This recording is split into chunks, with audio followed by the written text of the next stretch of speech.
What if I told you your nose is lying to you? You think you're analyzing wine, but in reality, your nose isn't detecting, it's confirming. And there is one experiment so humiliating, so mind-blowing, that once you see it, you will never trust your nose the same way again.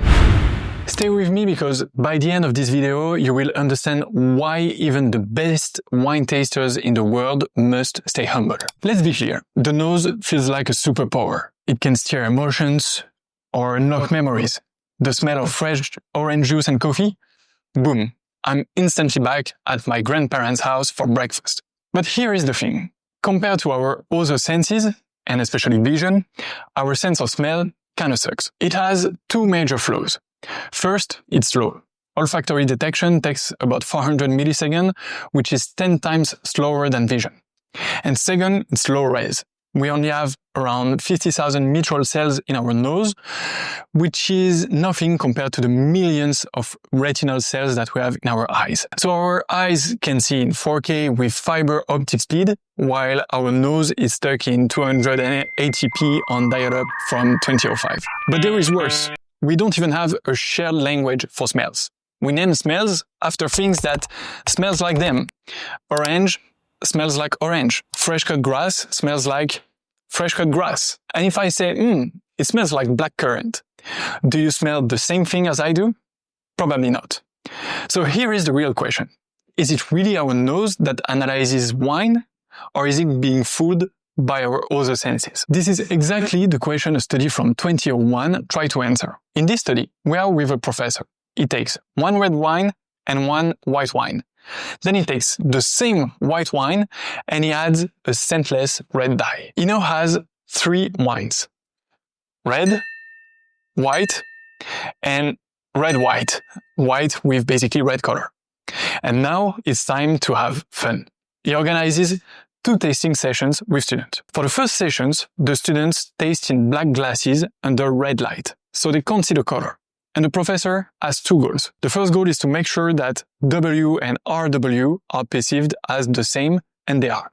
Basically, he gathers the word the student used to describe each wine, and he makes sure that it's the same.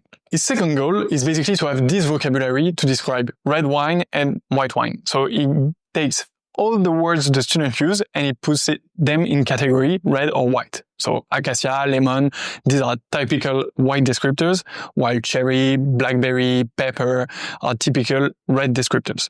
So at the end of this first tasting session, we know that white wine and white wine tasted in red taste the same, and we have a list of descriptors for the red wine and for the white wine.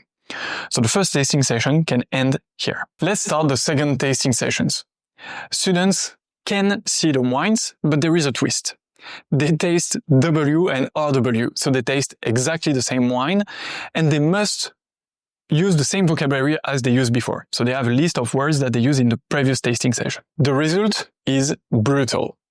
Students describe W as a white wine, but RW, the same wine with just red color added, they describe it as a red wine. That's how easily vision overpowers olfaction. The professor does this graph.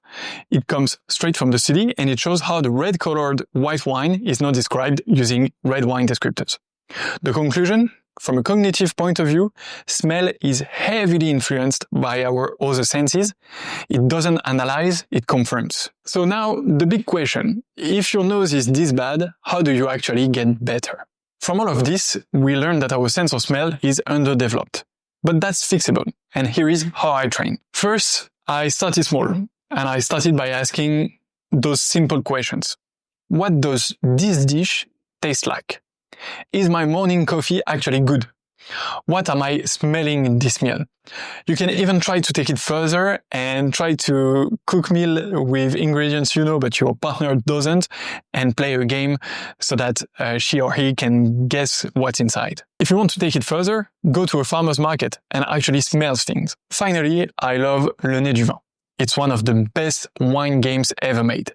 You smell tiny vials and try to guess the aroma. And yes, it's super frustrating when you go, I know this smell, but what the hell is it? That said, it's one of the best things you can do. But the deeper lesson here isn't just about training, it's about humility. Because no matter how much you train, smell will always be subjective. Your memories are different from mine.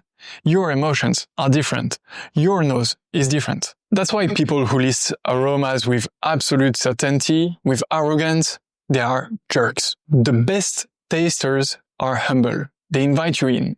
They share instead of imposing. They admit, I could be wrong. What do you smell? And if you look at great winemakers, you see the same humility.